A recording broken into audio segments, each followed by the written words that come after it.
지금 저희 강사 목사님을 잠시 소개하도록 하겠습니다. 여러분들이 한번 목사님의 말씀을 들으실 줄로 압니다. 저희가 강사님을 두 번 초대할 때는 이유가 있습니다. 그냥 두 번 초청하지 않습니다. 하나님께서 강사 목사님 통해서 말씀하셨을 때, 우리가 어디 일하셨을 때 저희가 그것을 기대하며 다시 한번 초청하게 되었는데요. 우리 김신혜 목사님께서 우리 오늘 말씀을 전해주실 텐데요. 이스라엘에서 선교사로서 그동안 활동하셨고 지금 한국에서 감염신학적에서 가르치시면서 또 다른 귀한 일들을 감당을 해주십니다. 김신혜 목사님 나오실 때 크게 환영의 박수 부탁드리겠습니다.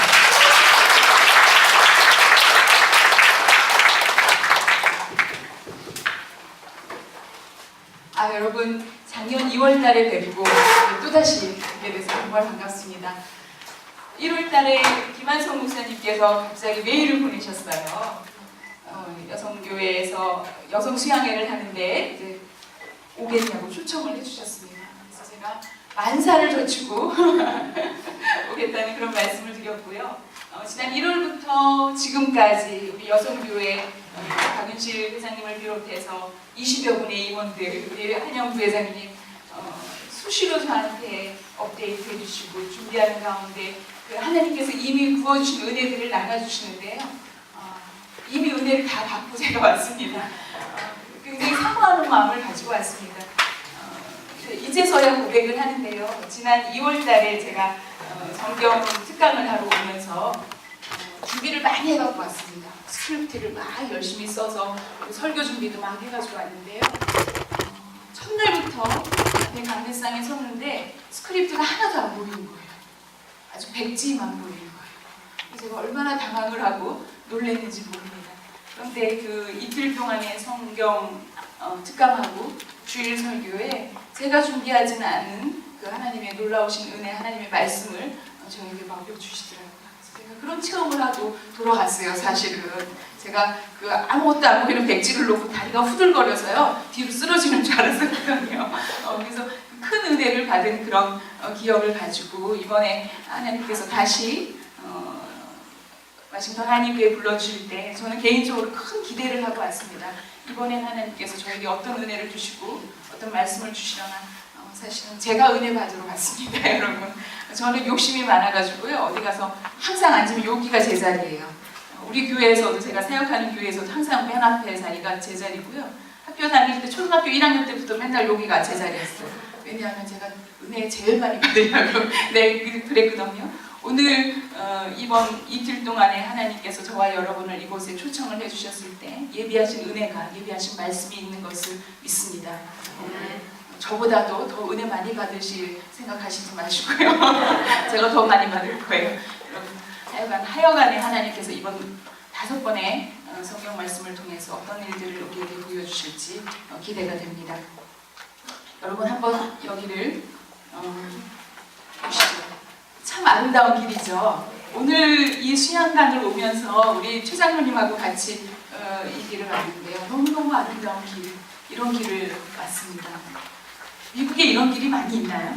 네. 이런 길을 저는 언제쯤 남자친구랑 손을 잡고 걸어볼까요? 이 길 여러분 기억하시나요? 어디 있는 길 같아요? 한국에 네, 서울 시내 다운타운에 빌딩수 바로 뒷골목에 이런 데가 있어요. 네, 북촌이요, 그렇죠? 제가 아주 즐겨가는 곳인데 한국 나올 계획 있으신 분들은 한국 오시면 꼭 연락 주시기 바랍니다. 이 길을 따라 올라가면 성북동으로 이어지는데요. 성북동 면옥집에 냉면이 기가 막히게 맛있어요. 모시고 가겠습니다. 이 길은 어떻습니까, 여러분? 언덕배기 길이에요, 그렇죠? 눈이라도 오면 얼마나 미끄러울까요? 할머니, 할아버지가 힘겹게 올라가시고 있습니다. 중국에 어디가 있는 것 같아요. 좀 아름답기도 하지만 저 길이 나기 전까지는 어땠을까요?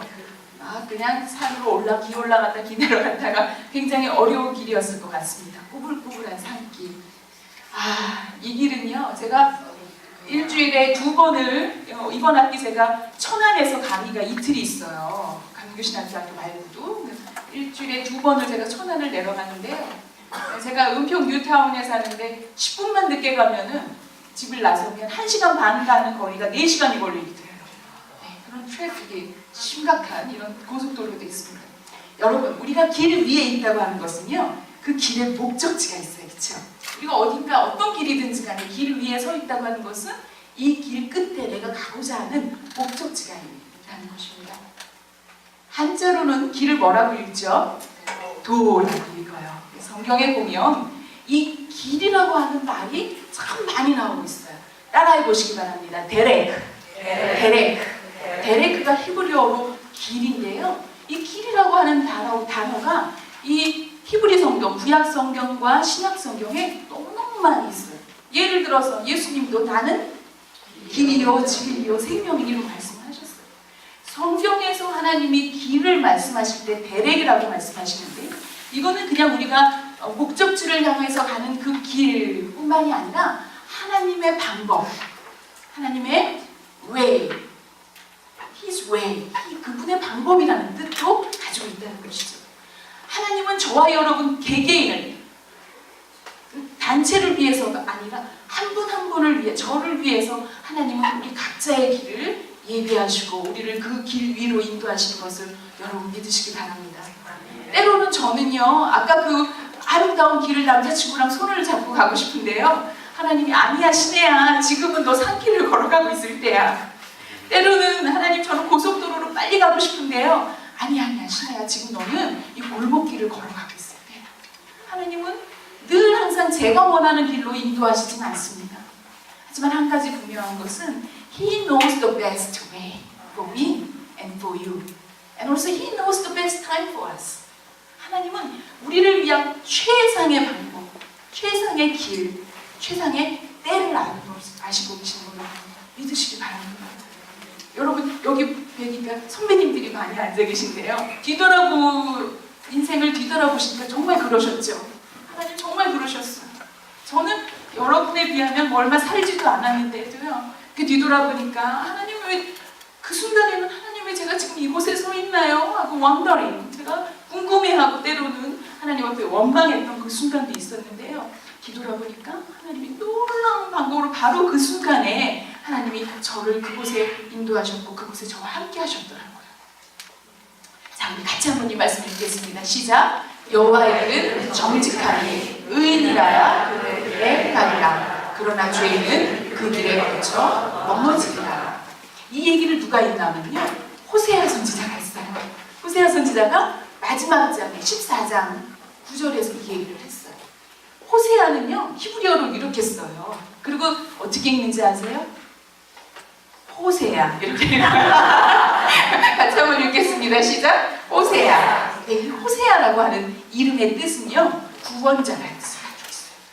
그런데 따라해 보시기 바랍니다. 여호수아, 이사야. 예수님의 이름이 히브리어로 예수아거든요. 예슈아. 이 단어들이 모두 호세아와 같은 구원자라는 뜻을 가지고 있다는 거죠. 같은 뿌리를 가지고 있는 거예요. 자, 그런가 하면 이 아까 그 호세아 선지자는요, 이 지금 지도를 보시면 어느 지역에서 활동을 했냐면 저 이스라엘, 북이스라엘에서 활동을 했던 선지자예요. 이스라엘이 사울과 다윗과 솔로몬 시대까지만 해도 통일왕국이었는데 솔로몬의 아들 르호보암이 이르러서는 남북으로 갈리게 되죠. 북쪽은 이스라엘, 북이스라엘, 남쪽은 남유다로 갈리게 돼요. 그러나 북이스라엘이든 남유다든 이들이 하나님의 말씀대로 살지 못했어요. 우상을 섬겼고요, 하나님을 모른다고 했고요, 자기 멋대로 살았어요. 그래서 하나님은 그들에게 이제 선지자들을 보내서 경고하시고 또 권면하시고 때로는 겁도 주시면서 하나님이 그들을 가리키셨지만 사람들이 선지자들의, 하나님이 보내신 선지자들의 귀에 기울이지 않았죠. 바로 이 호세아는요, 이 북이스라엘에 하나님이 보내셨던 선지자였어요. 그런데 호세아 시대의 북이스라엘은요, 우상 숭배가 만연했대요. 여러분, 우상 숭배라고 하는 것은요, 정말 무슨 나무를 깎아놓고 거기다 절만 하는 것이 우상 숭배가 아니에요. 불상을 갖다 놓고 거기다 절하거나 다른 종교를 믿는 것만이 우상을 섬기는 것이 아니고요, 우상이라고 하는 것은 하나님보다도 내 중심에, 내 마음에 더 중요하게 여기고 있는 것이 있다면 그게 바로 우상이라는 거죠. 놀랍게도 때로는요 자식이 우상일 때도 있어요. 때로는 남편이 우상일 때도 있고요. 때로는 돈이 우상일 때도 있고요. 명예가 우상일 때도 있어요. 한 평생을 주를 위해서 헌신하신 목사님들 가운데서도요 마지막에 자녀가 우상이 돼가지고 안타깝게도 평생을 하나님 앞에 헌신하신 그 삶을 넘어지는 모습을 우리가 종종 보게 돼요. 이 호세아 시대의 북이스라엘은요 성적인 문란이 만연했다는 거예요. 부부간에 뿐만이 아니라 남의 부인하고도 성적인 결합을 맺고 또 여자끼리 남자끼리 왜? 그 사람의 성향이 그 사람의 취향이 그렇기 때문에 그 사람의 인권이기 때문에 모든 것이 휴먼 센터 자기의 중심에 자기의 성향에 따라서 그렇게 자기 뜻대로 성적인 문란이 일어나고 있다는 거죠. 이 호세아 시대의 성적인 문란 얘기를 들여다보면요 오늘날과 봐서 별반 다르지가 않아요. 그때도 동성연애가 있었고요 그때도 수간이 있었어요. 수간이 뭔지 아세요 여러분? 동물하고 동물하고 성적인 결합을 하는 거죠. 어제도 그저께 우리가 식사를 하면서 제가 우리 몇 분 원사님들하고 그런 말씀을 나눴는데요. 제가 2000년도에 처음 이스라엘에 선교사로 갔을 때 사람들이 제가 한국에서 왔다 그러니까 궁금해서 물어보고 싶은 첫 번째 질문이 있었어요. 점잖은 사람은 조금 기다렸다가 몇 번 만난 다음에 아주 예의 바르게 물어보고 좀 마음이 급한 사람은 조금 이따 제일 먼저 물어보는 얘기가 뭐냐면 한국에서 왔다 그러니까 한국 사람은 정말 개고기를 먹어요. 그래서 제가 한 번이 해야지요. 막 보는 사람마다 애나 어른이나 그게 그렇게 놀라운 그들에게는 그런 충격적인 이야기인 거예요. 그래서 제가 부끄럽기도 하지만 왜 우리가 개를 먹게 됐는지 글쎄 일본 놈들이 우리 할머니가 농사를 지면 막 나고 쳐갖고 막 제가 막 그냥 그리고 성경에도 보면 예루살렘 성전이 포위됐을 때 그 성 안에 갇힌 유대인들도 오늘은 내 자식 잡아먹고 내일은 네 자식도 그러지 않았냐. 이 시대적인 역사적인 그런 배경을 제가 막 1시간을 강연을 하면요 막 어떤 사람들이 막 울어요. 울다가 일본 놈들 나쁜 놈들이라고. 제가 처음에 2000년도에 가서는 그 얘기를 막 했거든요. 그런데 2015년도에 제가 한국에 돌아갔는데요 놀라운 충격을 경험을 했어요. 우리 친구 목사님네 갔는데 누구야 하고 부르는 거예요. 그래서 제가 이 집에 애가 또 있나? 아빠한테 와 아빠한테 와. 우리가 그래서 개가 한 마리 뛰어와서 달려가는 거예요. 그래서 얘가 개를 너무 투머치. 근데 그 집만 그런 게 아니라요 요새 한국의 트렌드가 강아지들을 기르는 제가 그래서 애완견을 그렇게 너무 사랑하면 안 되고 좋아하는 건 인간보다 나은 애도 있으니까 너무 투머치하지 말라 했더니 우리 친구들이 저를 아끼고 사랑하는 친구들이 신혜야 어디 가서 애완견이라고 그러면 너 무식하다는 소리 반려견이라 그러는 거예요. 어떤 목사님은요 최근에 카톡을 하나 받으셨는데요 보니까 이웃에 사는 아주머니 강아지가 죽었는데 퓨너럴에 올 초청을 하는 한국이 그런 사회가 됐어요. 근데요 물론 여러 가지 이유 이해가 돼요. 홀로 이제 혼자 사는 가정들이 많이 있고 외롭고 정말 인간에게 배신당하고 여러 가지 이유로 정말 이 강아지가 더 아주 페이스풀한 그런 경험 아마 강아지 키워보신 분들은 느끼실 거예요. 그렇죠? 정말 정이 들죠. 그런데 이제 제가 조심스러운 건요 우리가 늘 적당해야 돼. 이게 더 나가면요 우리가 지금 동성애도 20년 전만 해도 한국에서는 동성애를 얘기하는 것이 이렇게 놀라운 얘기였는데요. 지금은 TV 프로그램 드라마에서도 아주 자연스럽게 얘기를 해요. 그리고 이제는 국회에서도 성소수자들의 권리를 통과시키자 이런 법안이 지금 상정되는 아주 공론화되는데요. 앞으로 이 강아지들하고 혹은 내가 키우는 이 반려동물하고의 성적인 교합을 하는 것도 이제 인정을 해달라, 인정하라 이것도 법으로 상정이 곧 될 거예요. 제가 이거를 과장해서 얘기하는 게 아니고요. 매터 오브 타임이에요. 이미 북유럽 쪽에서는 이미 이런 것들이 진행이 되고 있어요.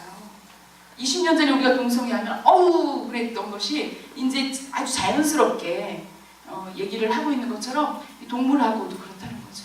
성적인 왜 이 모든 것에는 휴먼 센터 인간의 개인의 권리 그의 취향을 존중하자고 하는 아주 그럴듯한 얘기로 합리화시킨 그런 이제 행위의 정당화가 있었다는 거죠. 뿐만 아니라 호세아 시대 북이스라엘은 살인이 만연했어요. 밥을 먹다가도 빈정이 상하면 그냥 누구를 그냥 살해하는 건 일도 아니었고요. 그런데 문제는요, 예수님은 이 살인에 대해서 어떻게 확장해서 우리에게 말씀하셨냐면 누구를 미워하는 것도, 그렇죠? 누구를 미워하는 것도 하나 예수님은 살인이라고 그러셨단 말이에요. 그런 범주를 놓고 봤을 때 살인을 저지르지 않은 사람이 몇 명이나 있을까요? 그렇죠? 도둑질은 말할 것도 없었고요. 여기 남의 걸 훔치는 것만 도둑질이 아니고요. 내가 누군가에게 꾸은 것을 갚지 않은 것도 도둑질이에요. 저울을 속이는 것도 도둑질이고요. 임금을 체불하는 것도 도둑질이에요. 싱싱하지 않은 물건을 속여서 팔아서 이윤을 남기는 것도 도둑질이에요.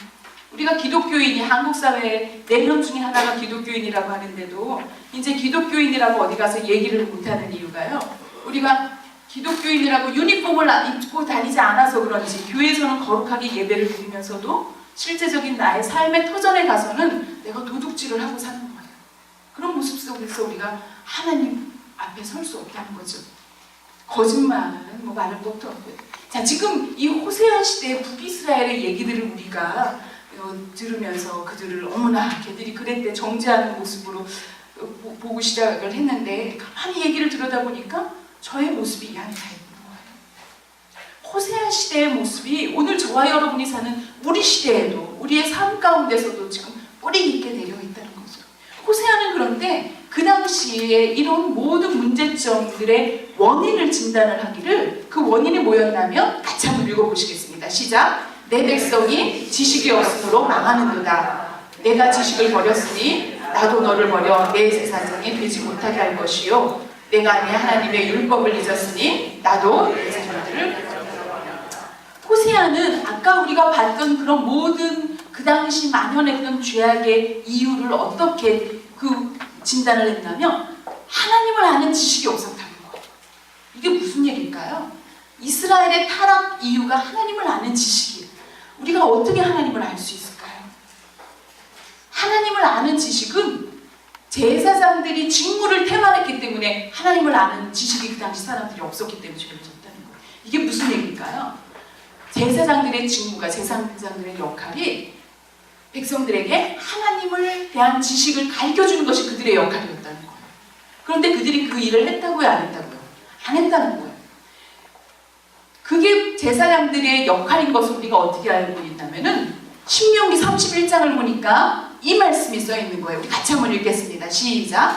모세가 율법을 써서 여호와의 언약궤를 메는 레위 자손 제사장들과 이스라엘 모든 장로들에게 주고 온 이스라엘이 내 하나님 여호와 그 택하신 곳에 모일 때에 이 율법을 낭독하여 온 이스라엘로 듣게 하시니 곧 백성의 남녀와 유치와 내 성 안에 거하는 토기를 모으고 그들로 듣고 배우고 내 하나님 여호와를 경외하며 이 율법의 모든 말씀을 지켜 행하게 하고.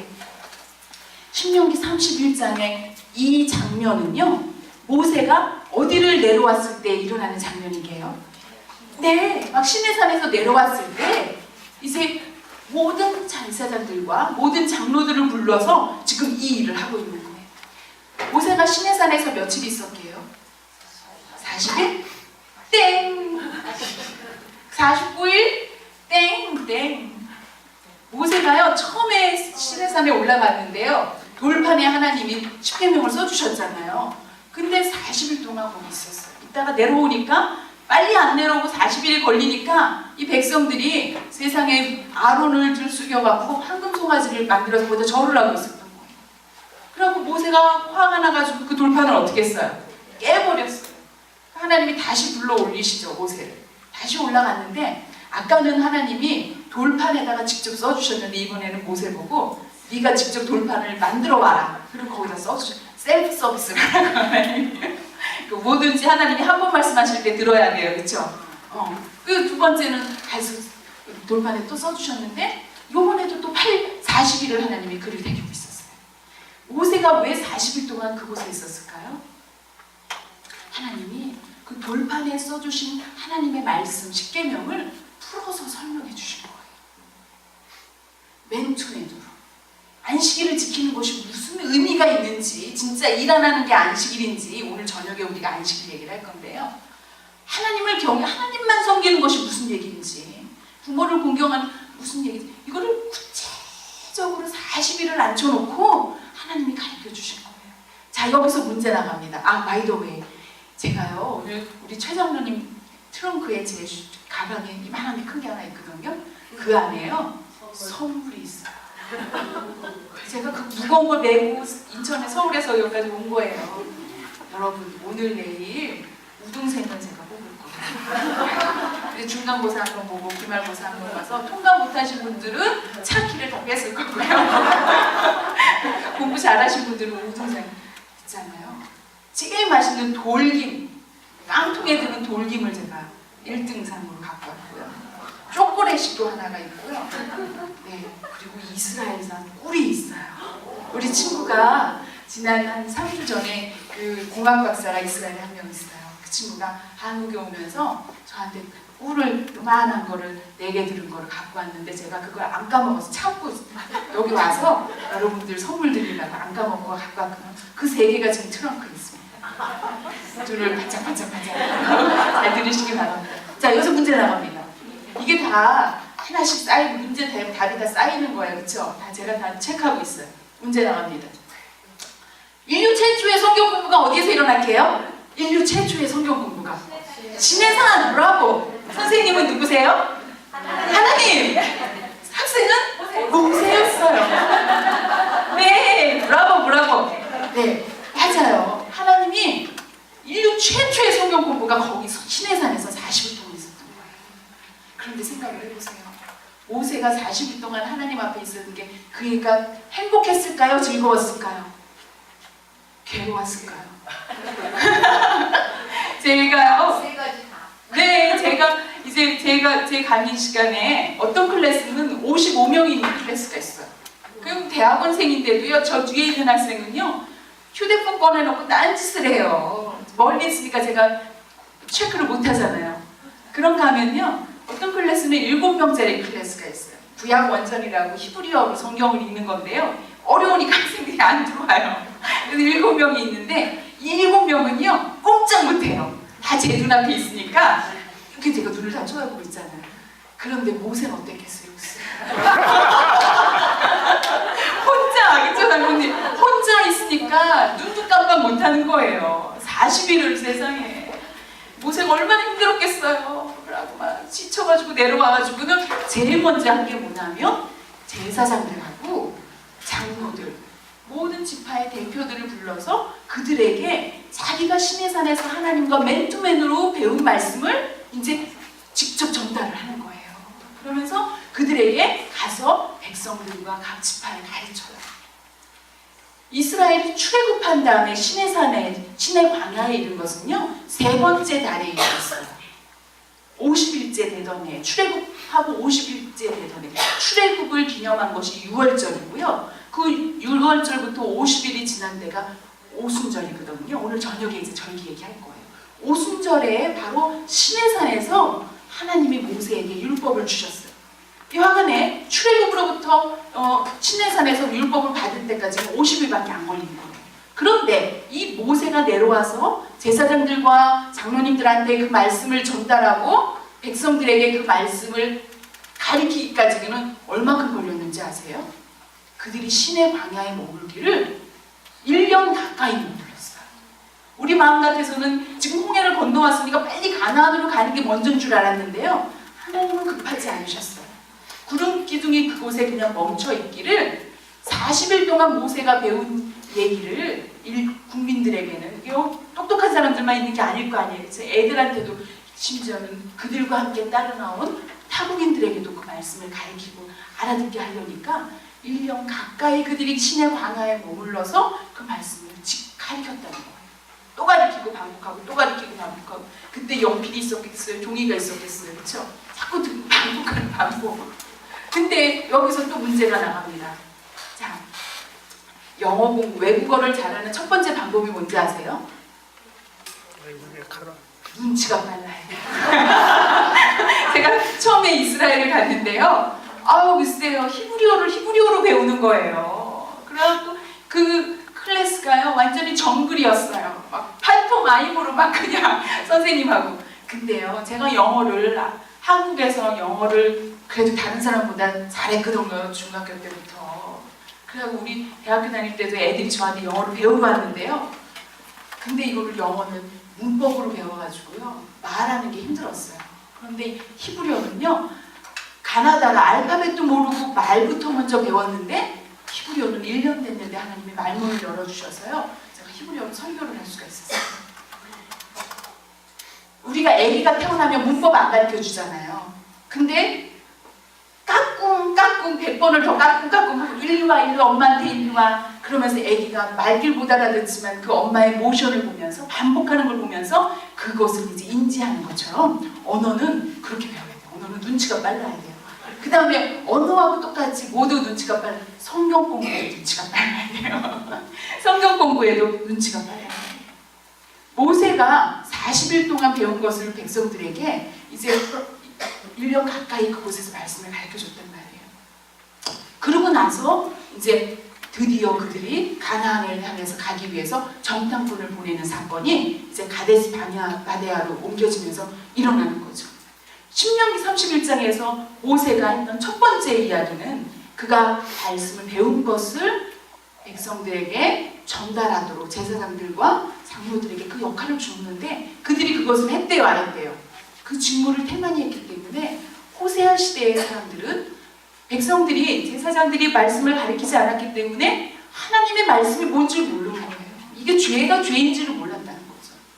하나님이 모세를 통해서 율법을 주신 이제 율법의 기능, 율법의 펑션이 여기서 나오는 거예요. 율법은요, 아까 우리가 살인하지 말라 하는 것도 봐서 알지만 율법을 십계명을 완벽하게 지킬 수 있는 사람이 있을까요? 없을까요? 없어요. 그러면 율법을 왜 주셨을까요? 율법을 지켰기 때문에 구원 얻는 것이 아니에요. 율법을 주신 근본적인 기능, 목적은 뭐냐면요, 율법을 통해서 내가 죄인인 것을 깨닫게 하신 거예요.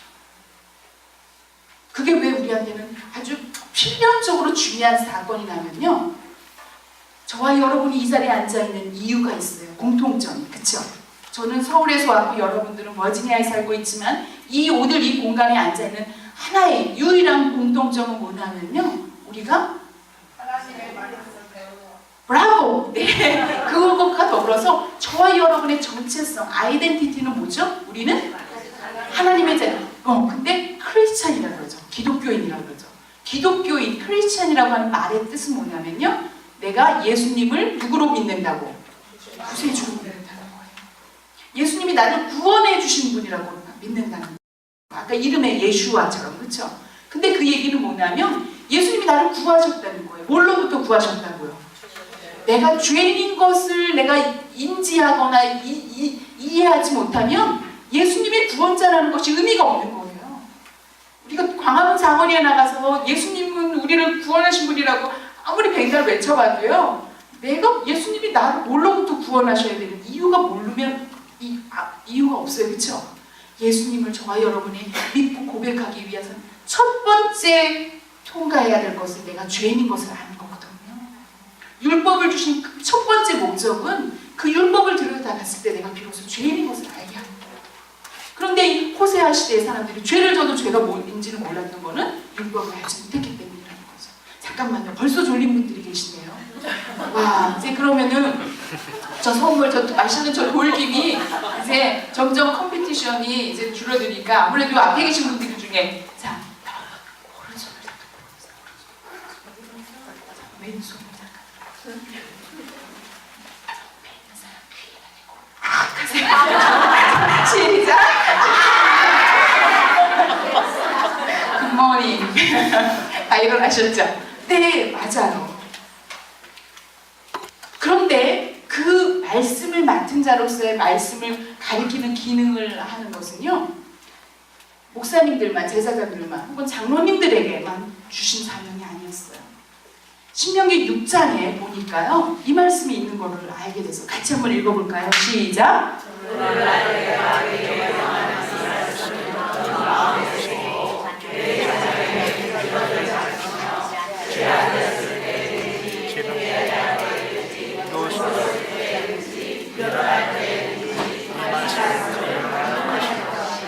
네, 그런 거 보니까 내 지금 누구에게 이 말씀을 하고 계시는 거죠?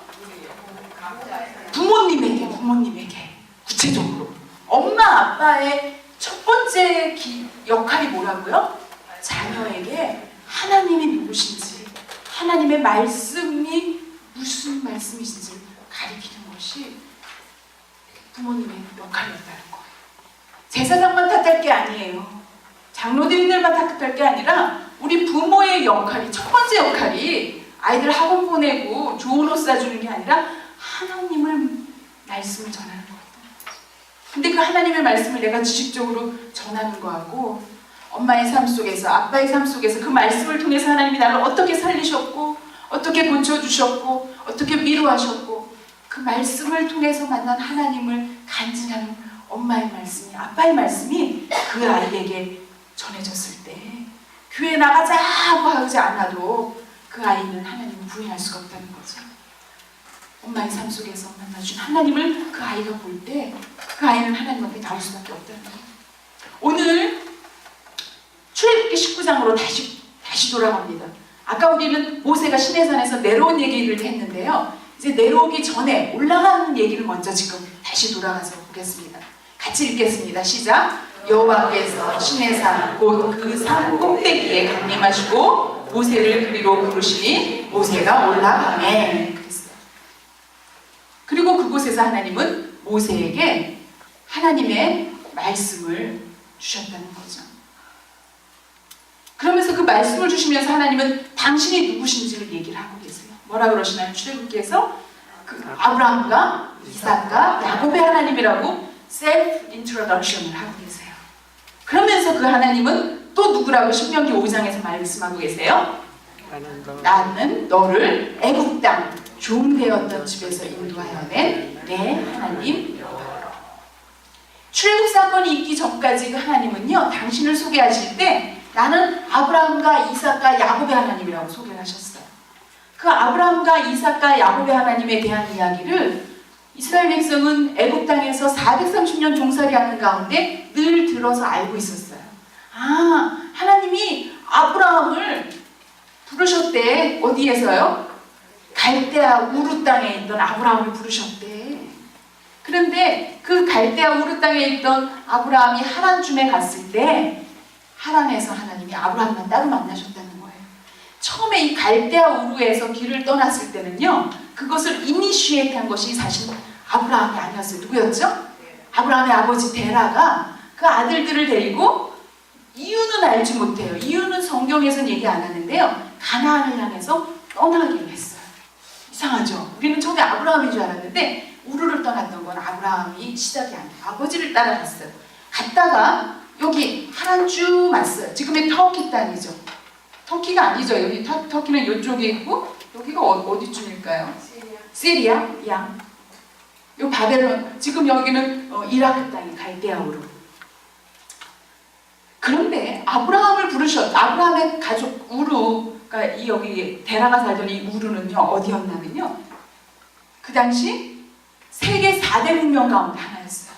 여기에 보시면은요, 유프라테스 강이 흐르고 있어요. 그쵸? 티그리스 강, 유프라테스 강이 흐르는 무슨 문명? 메소포타미아. 중고등학교 때 시험 많이 보셨죠? 네, 세계 4대 문명이 흐르는, 세계 4대. 오늘날의 맨하튼 같은 곳이었어요. 오늘날의 천문학의 발전, 하늘의 별을 보고 언제 비가 오는지, 언제 농사를 거둬야 되는지. 여러분, 최근 몇 년 전에 한국에 선덕여왕이라는 영화에 미실이라고 하는 그 고현정 씨가 역할을 하는 드라마가 있었어요. 그 고현정 씨가 그때 막 그 신출귀모라는 행동을 하면서 사람들을 미혹했는데, 그게 그녀가 하늘의 별자리를 보고 언제 비가 올지 안 올지 이 얘기를 하니까 사람들이 다, 와, 신라시대만 해도 그런 일들을 하면 사람들이 뭐라 그래요? 와, 능력자라고. 그쵸? 그 신라시대가 그래봤자 기원 후 2, 3세 하세기경인데요. 이 지금 갈대아 우르 이 얘기는요, 기원전 4000년 전의 얘기를 하고 있는 거예요. 우리나라 그 시대보다도 더 오래전에, 그쵸? 지금으로부터 6,000년 전의 얘기, 그러니까 갈대아 우르에 이미 천문학, 오늘날의 실리콘밸리와 같은 곳이었던 거예요.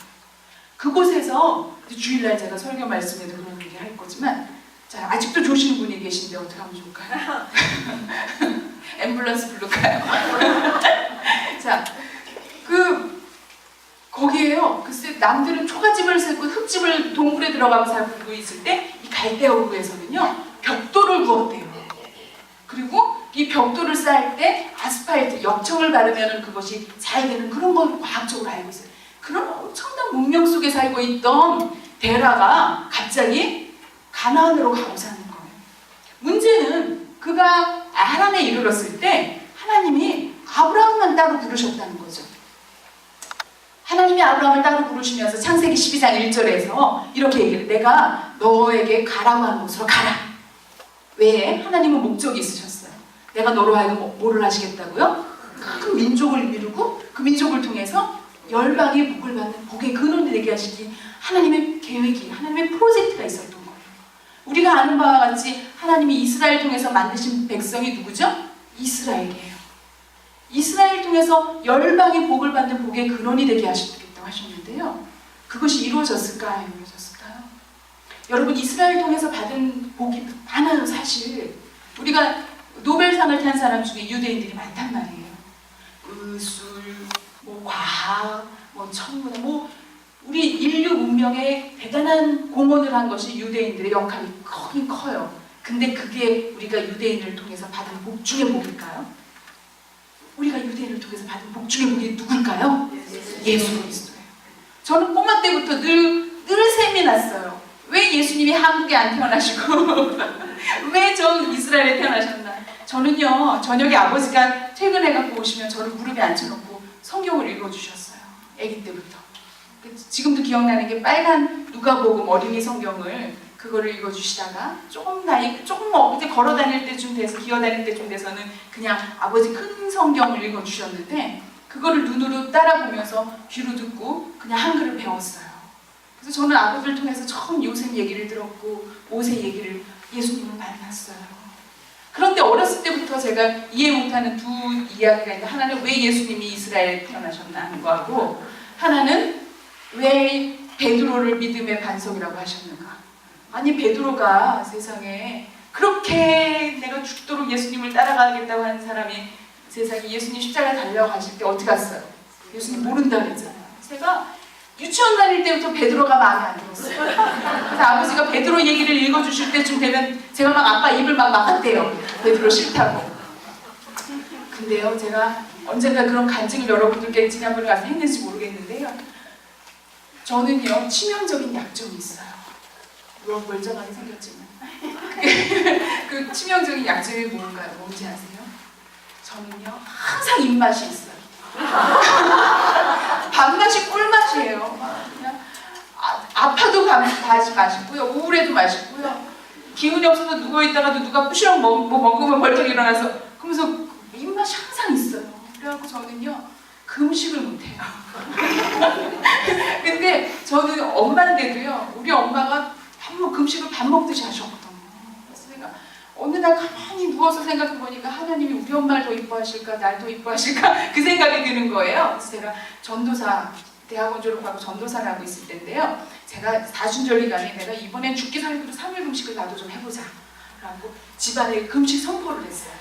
오늘부터 내 앞에서 누구 먹는 사람 그냥 안 둔다고. 우리 집에서 푹만 해봐라. 내가 가만 안 둔다고 막 신경질을 있는 대로 내면서 금식을 시작했어요.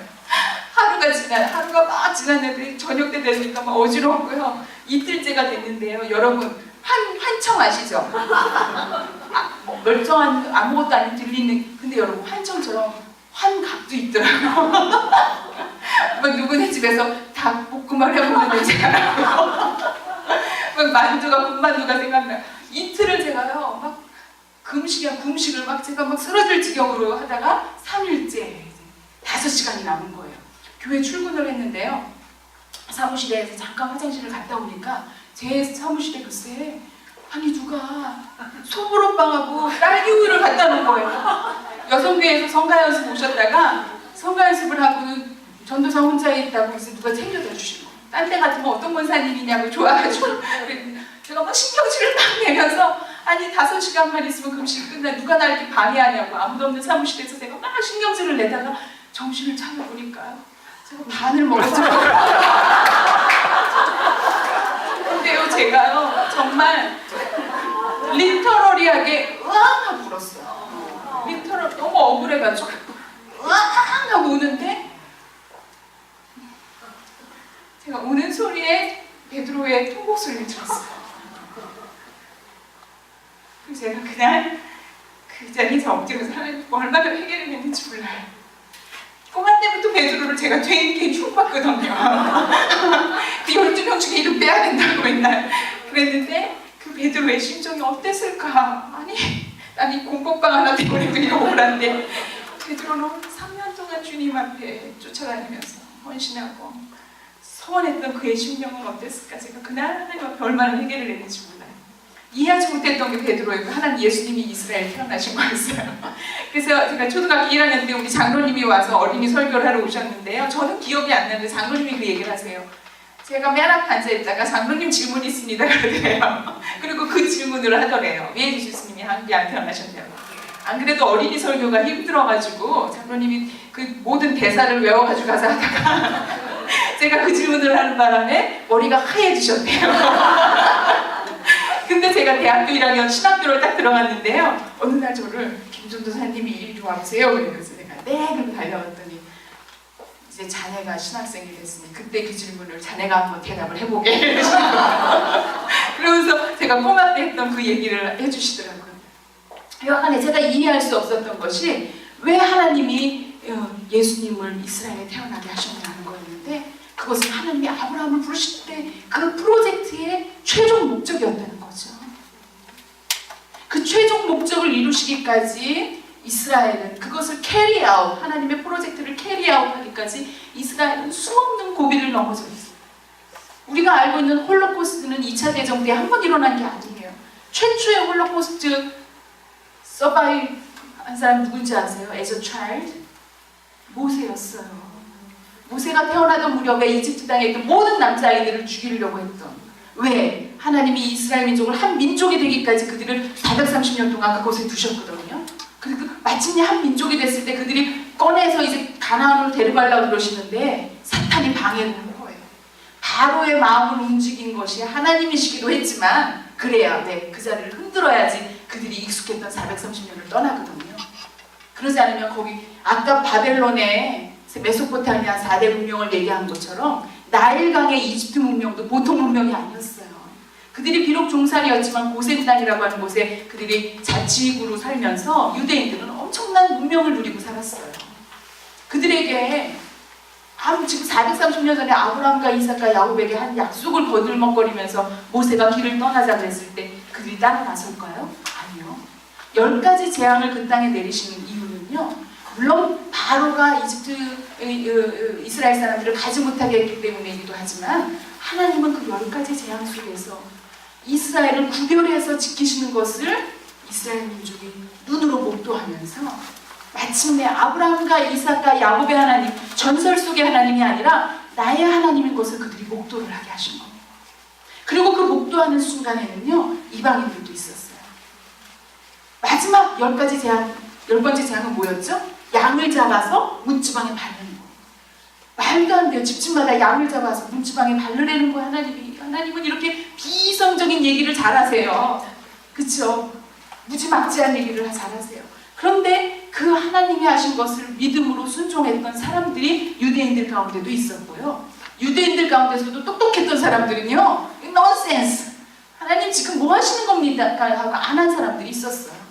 그런가 하면 이방인들 가운데서도요, 그 9가지 재앙을 목도하면서 하나님이 그 민족을 구별해서 지키시는 것을 본 자들은 그날 밤에 유대인들이 가정마다 양을 잡는 걸 보면서 궁금해서 와서 물었다는 거죠. 너네들 뭐하니? 아, 이런 일이 있을 거래. 이방인들 가운데서도 양을 잡은 사람들은 유대인들이 탈출할 때 어떻게 했어요? 온 잡족이들 같이 따라 나타나거든요. 성경에서 그들을 잡족이라고 부르더라고요. 그 잡족들 가운데 이방인들 가운데서도 양을 잡은 자들은 따라 나왔다는 거예요. 그리고 그 양을 잡은 자들은 하나님이 모세를 통해서 십계명을 주셨을 때 그 말씀을 듣는 축복도 신의 방향에서 누리게 하셨어요. 그것이 오늘 이 이야기, 우리가 봤던 이야기예요. 아브라함을 하나님께서 부르셨던 최종 목적은 예수님이 오시기까지인데, 그리고 예수님이 오시는 것을 이집트에서도 방해를 했고요. 하만을 통해서 또 한 번 이스라엘을 민족적으로 말살하려고 했고요. 예수님이 태어나시던 무덤에 베들레헴에서 또 유대 아이들을 다 죽이려고 했어요. 왜? 예수님이 태어나시는 최종 목적, 하나님의 인류를 향한 구속사적인 계획하심을 방해하는 사단의 역사였다는 거죠. 우리는 그런 눈으로 봐야 돼요. 창세기를 통해서 하나님이 바로 그 하나님을, 당신을 드러내신 거예요. 그래서 창세기를 통해서는 아브라함과 이삭과 야곱의 하나님을 말씀하셨지만, 이제 출애굽의 경험을 통해서는 이제 유대인들이 이제 더 이상 아브라함과 이삭과 야곱의 하나님이 아니라 너희들이 눈으로 본 하나님, 10가지 재앙 속에서 구별해 지키신 하나님, 홍해를 마른 땅까지 가르셨던 하나님, 만나를 먹여주셨던 하나님, 바로 그 출애굽의 하나님, 그 하나님으로 당신을 소개하고 계시는 거예요. 여러분, 오늘 저와 여러분이 어떤 하나님으로 여러분 고백하고 있습니까? 주일날 와서 설교 말씀을 통해서 들은 하나님이십니까? 속회 예배에서 우리가 한 장 읽은 성경 말씀입니까? 오늘 이 시간에, 오늘과 내일 하나님이 이제 그 옛날의 하나님, 성경의 하나님이 오늘 저와 여러분을 만나주시는 그 축복을 우리에게 주시기를 주님의 이름으로 축원합니다. 돌김도 당하시지만요. 그 하나님을 만나서 와, 이제 우리가 내일 모레부터 어디 가서든지 그 워싱턴 여성 수양에서 만난 그 하나님 말이야. 그러면서 우리가 함께 공통의 경험을 우리가 함께 누리는 웰컴 투 더 클럽 여러분. 이제 한 클럽이 된 거예요 우리가. 그쵸? 그 한 분도 나고 가지 않고 이번에 하나님께서 예비하신 그 은혜를 우리가 함께 누리기를 주님의 이름으로 축원합니다. 그 하나님이 그 은혜를 누리게 하시기 위해서 아까 그 갈대아 우르에 있던 아브라함을 따로 부르셨는데요. 제가 질문이 있어요. 두 번째 질문. 하나님이 처음에 우르를 떠난 거는 누구의 이니시였죠? 데라, 아버지가. 그렇죠? 그런데 하나님에 이르렀을 때 데라랑 아브라함이랑 여러 식구들이 다 있는데 하나님이 아브라함만 따로 부르셨어요. 그러면서 창세기 12장 1절 얘기하신 거예요. 레흐야가 가라. 그러는데 왜 하나님이 아브라함만 따로 부르셨을까요? 창세기에서는 거기에 대해서 구체적으로 얘기를 하고 있지 않은데 희년서라고 유대 문서에 보면요, 이 희년서는 다니엘서가 쓰여졌을 무렵에 BC 2세기경에 쓰여졌던 유대 문서인데요, 신구약 중간기에 쓰여졌던 문서예요. 그 유대 전승에 보니까 뭐라 그랬냐면은 이 아브라함은 그 우르에 살고 있던 데라가 우상을 섬기고 있을 때 이 아브라함은 그것을 반대했던, 우상을 섬기지 않았던 사람이에요. 아까 그 갈대아 우르가 어떤 곳이라고요? 세계 4대 문명 가운데 하나인 오늘날의 맨하튼 같은 곳이 그런 아주 그냥 정말 엄청난 문명 국가임에서도 동시에 아이러니하게 우상이 아주 그냥 아궁이까지 다 우리가 섬기는 우리나라 마냥 그랬던 곳이었다는 거예요. 집집마다 우상을 섬기고 하늘의 달과 별을 섬기던 그곳에 데라도 우상을 섬기고 있었어요. 희년서에서는 이렇게만 얘기하고 있는데요, 유대인들의 주석서 미드라슈가 있어요. 미드라시는 주이시 커멘터리거든요. 그 주이시 커멘터리에 보면은 창세기 미드라시에, 창세기 주석서에 보면은 더 구체적으로 무슨 얘기를 하고 있냐면, 어느 날 데라가 이제 자기 우상 가게, 우상 만들어 팔던 가게를 아브라함한테 잠깐 맡겼대요. 맡기고는 이제 아버지 어디 갔다 올 테니까 가게 봐라. 그러고 간 거야.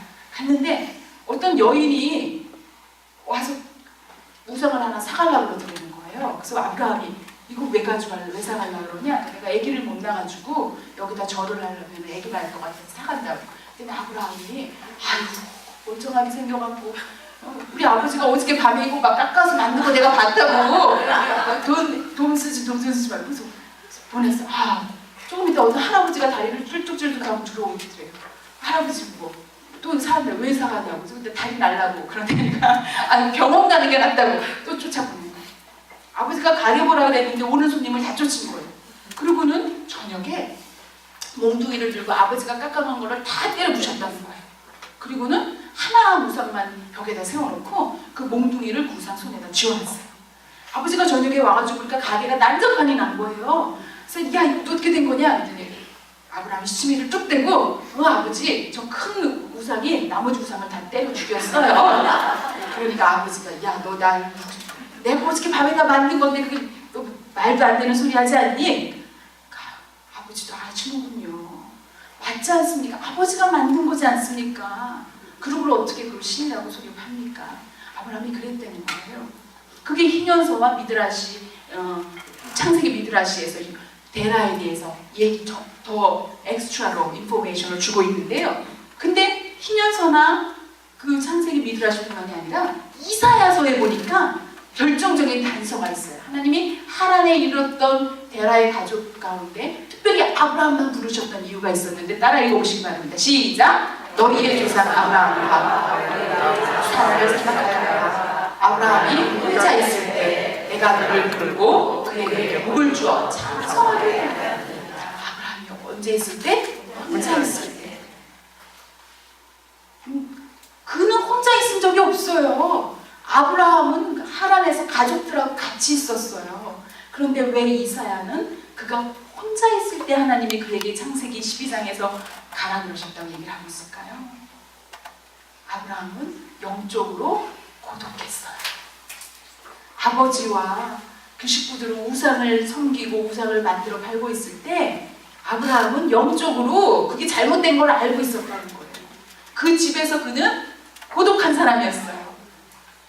여러분, 신앙생활 하시면서 외로우실 때가 있으시죠? 남편도 모를 때가 있죠.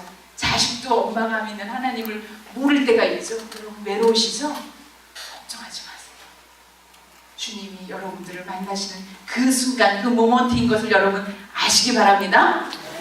근데요, 하나님은 자비의 하나님이세요. 아브라함에게 그런 영적인 민감함을 주셔서 그를 불러내셨지만요, 하나님의 최종 목적은 그만 사랑하시고 그만 구원하시는 것이 아니라 그를 통해서 열방의 복을 받는, include his family, 그쵸?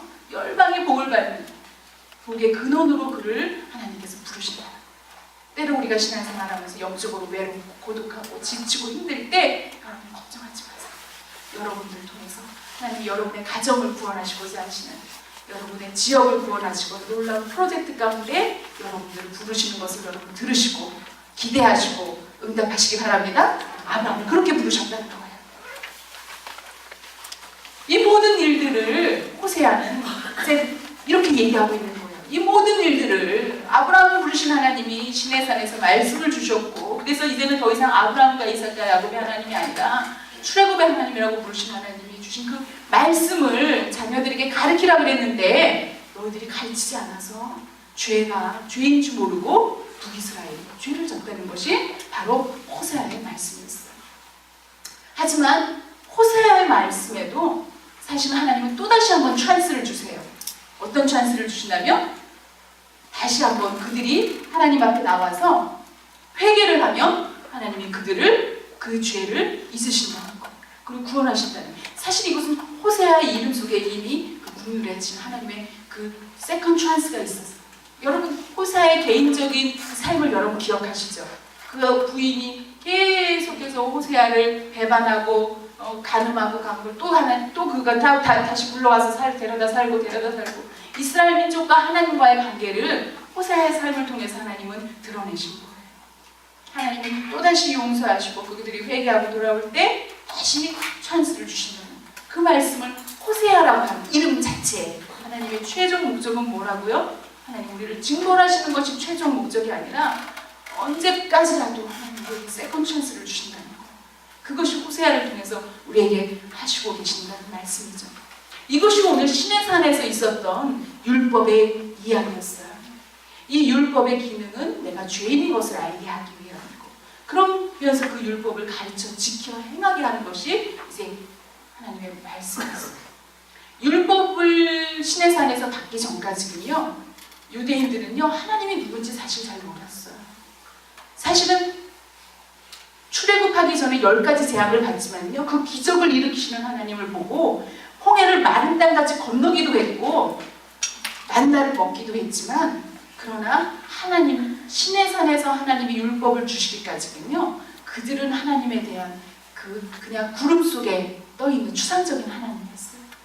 만나를 준다면 하나님 아닌 어떤 존재를 향해서도 쫓아갈 준비가 되어 있었던 그런 존재가 이스라엘이었어요. 그러나 하나님은 구체적으로 이제 십계명을 주심으로 인해서 하나님의 구속사적인 그런 프로젝트 가운데 우리가 바로서 왜 예수님을 만나야 되는 그 길에 우리를 세워주신 것을 여러분 기억하시기 바랍니다. 우리가 신앙생활을요 10년, 20년을 하고 장로님 직분을 받고 목사가 되고요 하나님의 말씀을 만나는 체험이 없으면요 그냥 우리가 기적 속에서 사는 것 뿐이에요. 기적은 잊혀지기도 하고요. 기적은 페이크 미라클도 많아요. 그렇죠? 사탄도 미라클을 해요. 그렇죠? 여러분 우리가 신앙생활하면서 죽기 살기로 하나님의 말씀을 사모하시기 바랍니다. 하나님의 말씀을 통해서 하나님의 말씀이 살아 역사하는 말씀인 것을 여러분 체험하시기 바랍니다. 하나님은요 천지를 창조하시면서 뭘로 창조하셨다고요? 말씀으로 창조하셨고요. 천지를 창조하시면서 저와 여러분을 하나님의 형상대로 창조하셨다고 그랬는데요. 그 하나님의 형상대로 창조하셨다는 것은 뭐냐면은 하나님의 말씀의 능력, 혀의 권세를 저와 여러분에게 주신 것을 믿으시기 바랍니다. 그 말씀이 육신이 돼서 오신 분이 누구시라고요? 예수 그리스도예요. 이 모든 것이 하나님을 만나는 사건이 말씀을 통해서 우리가 체험되고 말씀을 통해서 약속하신 그 예수님이 메시아인 것을 내가 인격적으로 만나는 순간이 있어야지만 우리가 하나님을 안다, 예수님을 메시아로 고백하는 그런 우리의 고백이 일어나는 것을 여러분 믿으시기 바랍니다. 이건 우리의 이성으로가 아니에요. 하나님께서 뭐라 그러셨냐면 새 영을 부어주셔야 된다 그랬어요. 여러분 많은 사람들이요 하나님의 말씀을 율법적으로 지키려고 해요. 그렇죠? 그래서 말씀을 행위로만 하려고 하는데요. 그러다 보면 어떻게 되죠? 지쳐요. 그러다 보면요 말씀을 지키지 않는 사람들을 쉽게 정죄해요. 그렇죠? 그래서 말씀을 해석을 나랑 틀리게 하면은 교단이 나눠지고요, 교파가 나눠지고요, 종교 전쟁이 일어나요. 제가 아일랜드를 여행을 했는데요. 아일랜드 어느 동네에 갔더니요 저보고 Where are you from? 그래요. 그래서 Yeah, I'm from Korea. 그랬더니 No, no, no, no. Catholic or Protestant? 거기는 불교와 신교가 컨플릭트가 여전히 일어나고 있거든요. 아일랜드는요. 그 친구는요 제가 카톨릭인지 프로테스트 개신교인지 그게 궁금해서 Where are you from? 그러는데 저는 나는 한국 사람이야. 근데 저랑 같이 여행을 간 친구가 주이시 랍비였거든요. 그 친구가 뒤에서 그 친구 거기 히스토리를 다 하니까 너 죽어? 막 이러면서 그 동네가 카톨릭이래요. 너 카톨릭이다 그래요? 이러는 거예요. 종교 때 하나님을 믿는다고 하면서도 교리 때문에 왜 하나님을 만난 말씀의 경험이 없으면 우리는 교리에 매이는 신앙, 율법적인 신앙을 가지고 있다는 거죠. 여러분, 우리 와싱턴 한인교회가 오래된 신앙의 전통을 가지고 있어요. 여러분, 전통이 얼마나 중요한지 몰라요. 누구나 너나 할 거 없이 다 예수님 만났다고 그러고 뭐 하나님 음성 들었다 그러고 근데 전통이 없이 말씀의 근거가 없이는요 이단도 많아요. 근데 우리 교회 시니어들, 신앙의 선배님들이 계시다는 것은요 우리에게 얼마나 큰 안전장치인 걸 여러분 아시기 바랍니다. 왜? 신앙에 튼튼한 뿌리가 있는 교회, 말씀에 뿌리가 있는 교회에 흔들리지 않거든요. 사탄이 함부로 와서 흔들지 못하거든요. 여러분 그 전통과 그 말씀의 은혜를 여러분 잘 밸런스를 가지고 여러분들 신앙생활 하시기 바랍니다. 그런데 옛날에 만난 하나님, 아브라함과 이삭과 야곱의 기억 속의 하나님, 조상의 하나님의 이야기로만 울거먹고 살 수가 없어요. 신의 산에서 만나신 하나님은요 새롭게, 늘 새롭게 채워주는 그 말씀의 새로운 리필이 없이는요 옛날 속의 전설 속의 하나님일 수밖에 없어요. 와싱턴 한인교회가 다시 한번 리바이벌, 성경의 리바이벌이 일어나기 위해서는요 말씀의 리바이벌이 시작이 돼야 돼요. 그냥 액티비티, 어떤 행사 중심이 아니라 무슨 이벤트가 아니고 무슨 컨퍼런스가 아니고요 제일 중요한 것은 말씀인 것을 여러분 하시기 바랍니다. 사모하시기 바랍니다. 근데 그게 우리의 열심이 아니고요 하나님 약속, 예레미야를 통해서 이런 약속을 하셨어요. 뭐라고 약속하셨냐면은 유다 집에 무엇을 맺으리라? 새 언약을. 그러면서 계속해서 뭐라고 여호와의 말씀인 것을 강조, 이거 하나님의 말씀인 것을 강조하는데 자 우리 두 번째 요 단락을 읽겠습니다. 이 언약을 시작. 내가 그들의 조상들의 손을 잡고 서로가 같지 아니할 것은 자 예레미야 선지자는 누구냐면 남유다에서 활동한, 남유다가 막 망하기 일보 직전에 활동한 선지자인데요. 망하게 됐어요. 이제 결정됐어요. 망하기로. 그렇죠? 왜 말씀을 안 들으니까. 그 망하는 이유가 뭐냐면은 이스라엘 민족이 하나님의 말씀을 순종하지 않고 우상을 섬겼기 때문이에요. 그 말씀을 십계명을 지키지 않았기 때문에 이제 너네 바벨론으로 끌려갈 거라 지금 예언자 예레미야가 얘기를 하는 거예요. 이거는 지금 이미 결정됐어요. 취소 못해요. 그런데 너희들이 그 말씀을 안 지켰기 때문에 이런 일이 일어날 거라는 거예요. 그래서 그 언약은 어떤 언약이었어요? 하나님 주신 언약은 십계명을 주신 하나님, 시내산에서 준 그 말씀을 너희들이 안 지켰다는 거예요. 지키려고 하다가도 그냥 힘들어서 포기해버리고 변덕이 나서 포기해버리고, 그렇죠? 그래서 안 지킨 거예요. 그러면서 이제 뭐 어떤 솔루션을 가지고 예레미야를 통해서 하나님 말씀하시냐면은 요달라 한번 읽어보겠습니다. 시작. 그러나 그날 후에 내가 이스라엘 집과 맺은 언약은 이러하니 곧 내가 나의 법을 그들 속에 두며 그들의 마음에 기록하여 나는 그들의 하나님이 되고 그들은 내 백성이 될 것이다. 여호와의 말씀이다. 더 이상은 내 열심으로 내 노력으로 말씀을 이해하다가는 지친다는 거예요. 그렇죠? 율법주의적인 것이 아니라 하나님의 마음에 자원하는 심령을 주셔서 하나님의 말씀대로 살고자 그 마음에 그 모세에게 십계명을 돌판해 주신 그 율법이 아니라 이제는 그 말씀을 우리 심령에 하나님 주신다는 거예요. 그 얘기는 내 힘으로 그 말씀을 순종해서 지키게 하시는 것이 아니라 하나님이 도우시겠다고 하시는 거예요. 여러분, 성경 말씀 읽는 것도요, 기도하는 것도요, 새벽기도 나오는 것도요, 내 열심으로 하다가 잘 못해요. 운동도요, 짐에 가는 것도 하루만 빠지면요 이틀째 가는 거 꽤 나잖아요. 새벽기도도 마찬가지. 내 열심 가지고는 안 돼요. 그런데요, 말씀에 사모하는 영을 부어주시니까요, 밥 먹으러 간 제 치명적인 약점이 뭐라고요? 먹는 건데요, 말씀의 은혜를 주시니까 권사님 막 밤에도 앉아도 말씀이 너무너무 재밌는 거예요. 그 은혜를 주실 때가 있더라고요. 그것을 사모하시기 바랍니다. 그 말씀이요, 막 너무너무 신이 나는 거예요. 그 은혜를 하나님이 예레미야를 통해서 약속하셨다는 거예요. 그것이 어떤 언약이라고요? 십계명의 언약이 아니라 따라해보세요. 새 언약, 브리트 하다샤. 새 언약. 그것은 갱신으로 새 언약. 이 브리트 하다샤는요, 십계명을 버리라고 하는 게 아니에요. 왜? 십계명은 절대적으로 필요해요. 왜? 우리가 죄인인 것을 알게 하는 기준이기 때문에. 십계명이 있어야지 우리가 죄인인 걸 알고 예수님을 고백할 수 있거든요. 그런데 그 십계명은 머리로만 이해하거나 내 열심으로 이해하는 것이 아니라 이제는 하나님이 내 심령에 자원하는 심령을 주셔서 그 말씀대로 살아가는 것이 행복한 것을 인조이하게 하시는 그 갱신으로서의 언약을 마음판에 약속하신 것이 예레미야를 통해서 주신 약속이에요. 여러분, 이 PPT 자료를 제가 5개를 다 만들었는데요, 원하시는 분들은 이메일로 보내드릴게요. 받아 적지 않으셔도 돼요. 자, 그런데 아까 그것이 이제 시내산에서 일어났던 사건이라면 시온산에서 일어났던 사건이 중요해요. 시온산에 오르기까지 예수님을 따르던 사람들이, 열광하면서 예수님을 따르던 사람들이 많았어요. 왜? 예수님이 가시는 곳에요.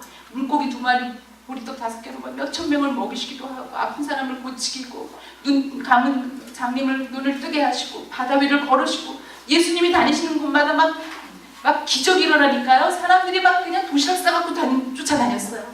그런데 어땠어요? 예수님이 십자가에 달려 돌아가시게 되니까 다 도망갔어요. 아까 베드로도 도망갔잖아요. 글쎄. 그래서 예수 모른다고 베드로가 그렇게 부끄러워가지고 다시 갈릴리로 가서 물고기 잡고 있을 때 부활하신 예수님이 나타나셨어요. 베드로에게 신방 가셨어요. 3번 예수님을 모른다고 부인했던 그에게 3번 네가 나를 사랑하느냐 다시 3번 고백하는 기회를 주셨고요. 그 일을 만나주셨어요. 40일 동안 예수님은 부활하신 다음에 이 땅에 계셨는데요, 그렇게 신방 다니셨어요. 그렇게 한 사람 한 사람 다시 만나주셨어요. 그러면서 예수님이 그래도 그걸로 다, 왜요? 인간은요, 기억을 잘할까요? 망각을 잘할까요? 망각을 잘해요. 처음 제가 대학교 붙었을 때는요, 내가 우리 동네 사람들 내가 커피 다 쏜다 그랬어요. 너무 좋아가지고. 근데요, 그게 뭐 중간고사 때는 되니까요, 내가 왜 대학을 들어와서 이 중간고사를 봐야 되나 서퍼링을 하기 시작했어요. 우리가 축복받은 거 금방 잊어먹어요. 하나님이요, 예수님이 40일 동안 신방을 다니셨지만 그걸로 부족한 걸 아셨어요. 예수님이 승천하시면서 뭐라고 약속하셨냐면, 너희들이 모여서 기도하면 선물을 보여줄게. 성령, 아까 예레미야를 통해서 약속하신 그 뉴 스피리트, 하나님이 새 영을 부어주신다고 약속하셨어요.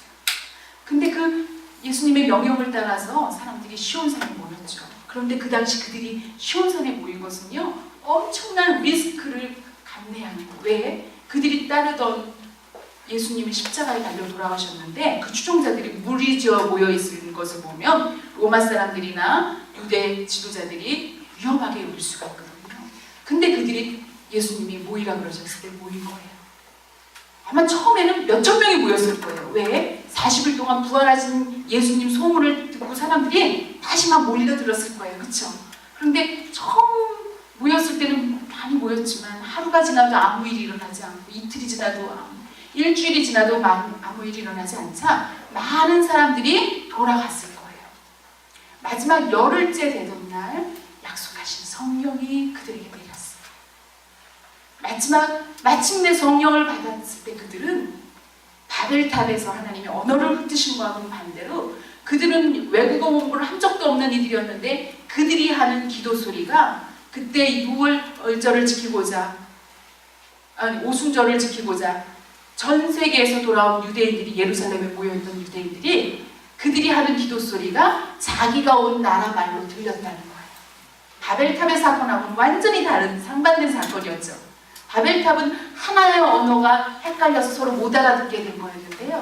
성령 체험 받은 신의 산에서의 체험은요, 하나의 언어가 모든 사람들이 자기네 나라 언어로 그렇게 들렸다는 거예요. 그것이 성령의 역사였던 것을 여러분 보시기 바랍니다. 그리고 그날 그 시온산에서 성령 체험했던 사람들은요, 베드로가 예수님 모른다고 부인했던 그가 죽기까지, 순교하기까지 복음을 전하러 나갔던 것을 여러분 기억하시기 바랍니다. 오늘 이 놀랍게도요, 시내산에서 모세가 십계명을 받은 사건도 오순절에 일어났어요. 예수님이 부활하신 다음에 40일 동안 계시다가 승천하시고 열흘 만에 성령 체험을 하게 됐는데 그때도 오순절에 일어난 사건이었어요. 사도행전 2장에서요. 참 놀라워요. 이 오순절에 하나님의 구약에서는 말씀, 율법을 주셨고요. 신약에서는 성령을 주셨어요.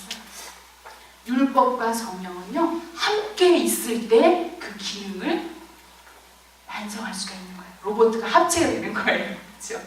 성령만 받아도 안 돼요. 우리가 은사 체험을 강조하는 사람도 있어요. 그렇죠? 내가 방언 받았다, 내가 신유의 은사, 말씀의 깊이가, 말씀의 뿌리가 없으면요, 잘못되기 쉬워요.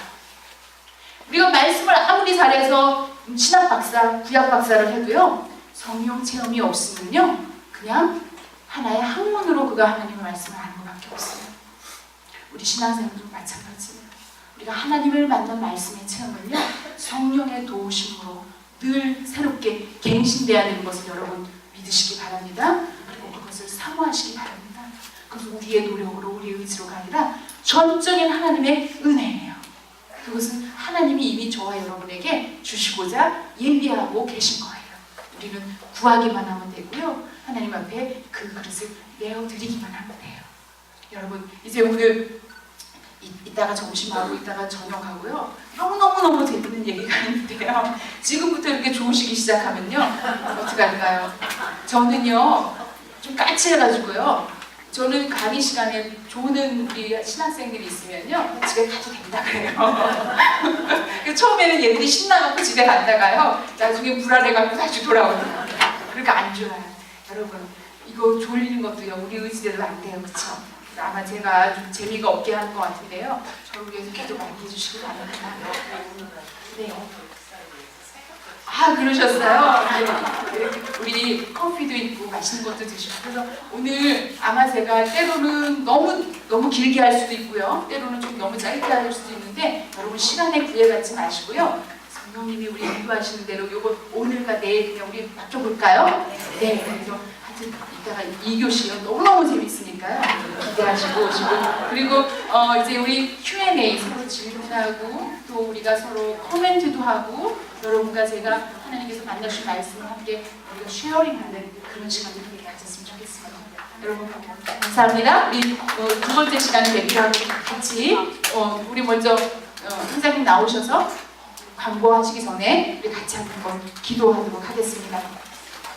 우리 옆에 계신 분들 손을 한번 꼭 다정하게 잡아주세요.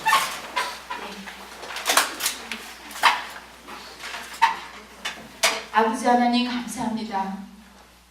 우리 손을 잡고 한 걸음 한 걸음 우리를 인도해 주시는 하나님 감사합니다. 때로는 우리의 열심으로, 때로는 우리의 고집으로, 때로는 우리의 의지로, 우리의 계획대로 하나님을 알고자 했던 우리의 모습을 하나님 앞에 고백을 합니다.